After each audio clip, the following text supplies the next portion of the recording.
Okay, ಈಗ ಜಗದೀಶ್ ಶೆಟ್ಟರ್ ನಿವಾಸದಿಂದ ಈ ಬಗ್ಗೆ ಇನ್ನಷ್ಟು ಮಾಹಿತಿ ನೀಡೋದಕ್ಕೆ ನೇರ ಸಂಪರ್ಕದಲ್ಲಿದ್ದಾರೆ ನಮ್ಮ ಪ್ರತಿನಿಧಿ ಜಯಪ್ರಕಾಶ್ ಶೆಟ್ಟಿ. ಜಯಪ್ರಕಾಶ್, ಒಂದ್ ಕಡೆ ಸದಾನಂದ ಗೌಡರು ಎಲ್ಲರ ವಿಶ್ವಾಸ ಗೆದ್ದುಕೊಂಡಿದ್ದೀನಿ ಅಂತ ಹೇಳ್ತಿದ್ದಾರೆ, ಇನ್ನೊಂದು ಕಡೆ ಈಗಿನ ಬೆಳವಣಿಗೆಯಲ್ಲಿ ಜಗದೀಶ್ ಶೆಟ್ಟರ್ ಸಂಜೆ ದೆಹಲಿಗೆ ಹೋಗ್ತಿದ್ದಾರೆ. ಒಟ್ಟಾರೆ ಈಗಿನ ಬೆಳವಣಿಗೆಗಳು ಏನೇನು?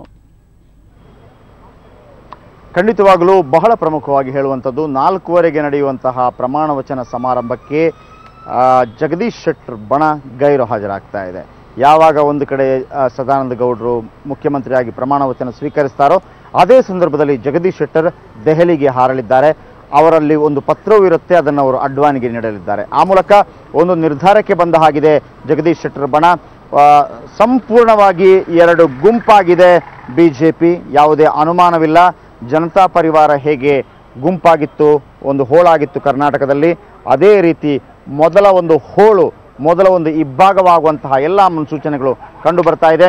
ಇವತ್ತು 4:30ಕ್ಕೆ ನಡೆಯುವಂಥ ಪ್ರಮಾಣ ವಚನ ಸ್ವೀಕಾರ ಸಮಾರಂಭ, ಸದಾನಂದ ಗೌಡರು ನೂತನ ಮುಖ್ಯಮಂತ್ರಿಯಾಗಿ ಏನು ಪ್ರಮಾಣ ವಚನ ಸ್ವೀಕರಿಸ್ತಾರೆ ಅಲ್ಲಿಗೆ ಯಾರು ಕೂಡ ಹೋಗದೇ ಇರಲು ನಿರ್ಧರಿಸಲಾಗಿದೆ.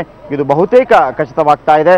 ಅದೇ ಸಂದರ್ಭದಲ್ಲಿ ಜಗದೀಶ್ ಶೆಟ್ಟರ್ ಬಹುಶಃ ಅವರ ಜೊತೆ ಅಶೋಕ್ ಕೂಡ ಇರಬಹುದು, ದೆಹಲಿಗೆ ಹಾರಲಿದ್ದಾರೆ, ಪಕ್ಷದ ವರಿಷ್ಠರನ್ನ ಭೇಟಿಯಾಗಲಿದ್ದಾರೆ, ಒಂದು ಪತ್ರವನ್ನು ಕೂಡ ಅಡ್ವಾಣಿ ಅವರಿಗೆ ಸಲ್ಲಿಸಲಿದ್ದಾರೆ.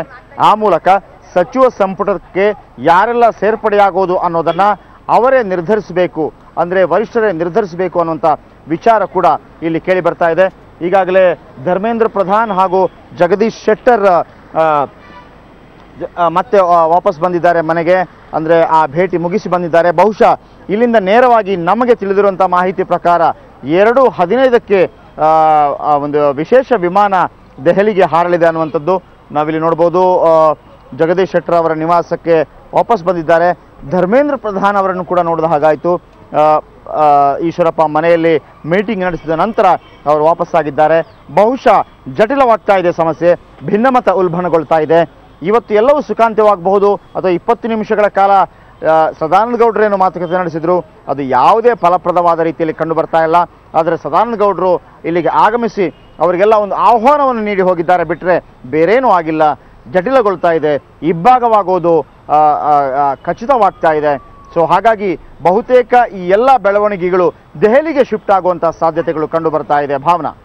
ಓಕೆ ಜಯಪ್ರಕಾಶ್, ಒಂದು ರೀತಿ ದೆಹಲಿ ಹೈಕಮಾಂಡ್ಗೆ ಒಂದು ದೊಡ್ಡ ತಲೆನೋವಾಗಿ ಪರಿಣಮಿಸಿದೆ ಕರ್ನಾಟಕ ಬಿಜೆಪಿ ಸರ್ಕಾರ. ಮೊದಲಿಗೆ ಸಿಎಂ ಯಡಿಯೂರಪ್ಪ ಅವರ ಭ್ರಷ್ಟಾಚಾರದ ಬಗ್ಗೆ ಅವರು ಉತ್ತರ ಹೇಳಬೇಕಿತ್ತು, ಇನ್ನೊಂದು ಕಡೆ ರಾಜೀನಾಮೆ ಪಡೆಯೋದಕ್ಕೆ ದೊಡ್ಡ ಪ್ರಹಸನ ನಡೀತು, ಅದಾದ ನಂತರ ಸಿಎಂ ನೇಮಕಕ್ಕೆ ಒಂದು ದೊಡ್ಡ ಪ್ರಹಸನ, ಈಗ ಮತ್ತೆ ಭಿನ್ನಮತ ಎದುರಾಗಿದೆ. ಹೈಕಮಾಂಡ್ ಮುಂದಿರುವಂತಹ ಆಯ್ಕೆಗಳಾದರೂ ಏನು?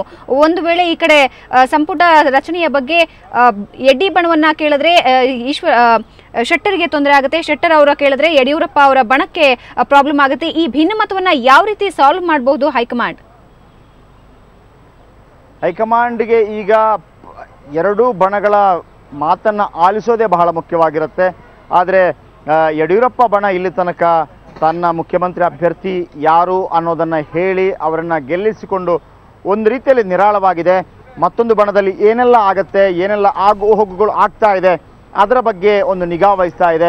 ಆದರೆ ಜಗದೀಶ್ ಶೆಟ್ಟರ್ ಬಣ ಏನಿದೆ, ರಹಸ್ಯ ಮತದಾನದ ಮೂಲಕ ಜಗದೀಶ್ ಶೆಟ್ಟರ್ ಬಣಕ್ಕೆ, ವಿಶೇಷವಾಗಿ ಜಗದೀಶ್ ಶೆಟ್ಟರ್ ಅವರಿಗೆ ಸೋಲುಂಟಾಗಿತ್ತು.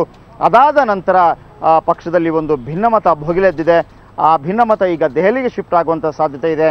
ದೆಹಲಿ ವರಿಷ್ಠರು ಕೂಡ ಈ ಒಂದು ತಲೆನೋವಿನಿಂದ ಹೇಗೆ ಪಾರಾಗಬೇಕು ಅನ್ನೋ ರೀತಿಯಲ್ಲಿ ಸಾಕಷ್ಟು ಚಿಂತನೆಗಳನ್ನು ಕೂಡ ಮಾಡುವ ಸಾಧ್ಯತೆ ಇದೆ. ಮೊದಲಿಗೆ ಜಗದೀಶ್ ಶೆಟ್ಟರ್ ಬಣ ಏನು ಹೇಳುತ್ತೆ ಅನ್ನೋದನ್ನು ಅವರು ಕೇಳಬಹುದು. ಅದಾದ ನಂತರ ಜಗದೀಶ್ ಶೆಟ್ಟರ್ ಬಣವೇ ಒಂದು ಸಲಹೆಗಳನ್ನು ಕೊಡಬಹುದು, ಈ ರೀತಿ ಮಾಡಿ ಸಂಪುಟ ವಿಸ್ತರಣೆ ವಿಚಾರ ಅನ್ನುವಂಥದ್ದು ಇಲ್ಲಿ ಬಹಳ ಪ್ರಮುಖವಾಗಿ ಕಂಡು ಬರ್ತಾ ಇರುವಂಥದ್ದು.